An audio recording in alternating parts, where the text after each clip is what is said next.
இப்போ நான் வந்து ஒரு லுங்கியும் ஒரு ஷர்ட்டும் போட்டு ஒரு இன்டர்வியூக்கு போனா அங்க இருக்கிற இன்டர்வியூ என்ன செலக்ட் பண்ணுவாரா? செலக்ட் பண்ண மாட்டார்ல. அதே மாதிரிதான் அந்த பொண்ணும். ஏதோ ஒரு பொண்ணு ஒரு நைட்டியை போட்டுட்டு ஒரு இன்டர்வியூக்கு போனா அந்த இன்டர்வியூ எடுக்கிறவங்களுக்கு எப்படி இருக்கும்? டிஸ்கம்ஃபர்டா தானே இருக்கும். அவங்க எப்படி இன்டர்வியூ எடுப்பாங்க ஃபர்ஸ்ட்? அவ்வளோ ஜஸ்டிஸ் பண்றாங்க. நான் பண்ணது கரெக்ட் தான், நான் நானா இருக்கேன், ஒரு நைட்டி போடுறதுல என்ன பிரச்சனை? எதுக்கு நைட்டி போட்டுட்டு ஃபர்ஸ்ட் வரணும்? நீயா இருக்கனா நீயா பேசணும், உன்னோட பிஹேவியர்ல காட்டணும் அது நீயா இருக்கன்னு சொல்லி. நைட்டி போட்டு வந்து காட்டுறது வந்து அது அது பேர் வந்து எனக்கு தெரிஞ்சு அது ஒரு நல்ல விதமே இல்லை.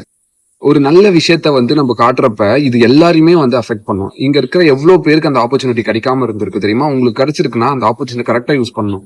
ஒரு ஃப்ரேம்காக நீங்க அந்த விஷயத்த பண்ணதுனால இப்போ அந்த இடத்துக்கு போக வேண்டிய ஒரு பர்சனோட ஆப்பர்ச்சுனிட்டி மிஸ் ஆயிருக்கு. அது காரணம் நீங்க தான். ஒருத்தரோட ஆப்பர்ச்சுனிட்டியை நீங்க யூஸ் பண்ணி அதை கரெக்டா யூஸ் பண்ணாம இந்த மாதிரி கேவலமா யூஸ் பண்ணி நீங்க தான் அதை ஸ்பாயில் பண்ணிருக்கீங்கன்னு நான் சொல்லுவேன். இந்த மாதிரி இவ்வளோ பெரிய ஒரு ஷோ, இந்த ஷோ வந்து நிறைய பேருக்கு கிடைக்காமலா இருந்திருக்கு.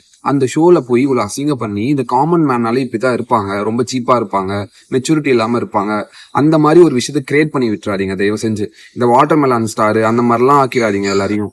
ஏன்னா வந்து நிறைய பேர் ரொம்ப ஸ்கில்ஸோட நிறைய ஆப்பர்ச்சுனிட்டிக்காக வெயிட் பண்றவங்க நிறைய பேர் இருக்காங்க. அவங்க எல்லாரையுமே வந்து டீக்ரியேட் பண்ற மாதிரி ஒரு விஷயம் நீங்க பண்ணீங்க பாத்தீங்களா?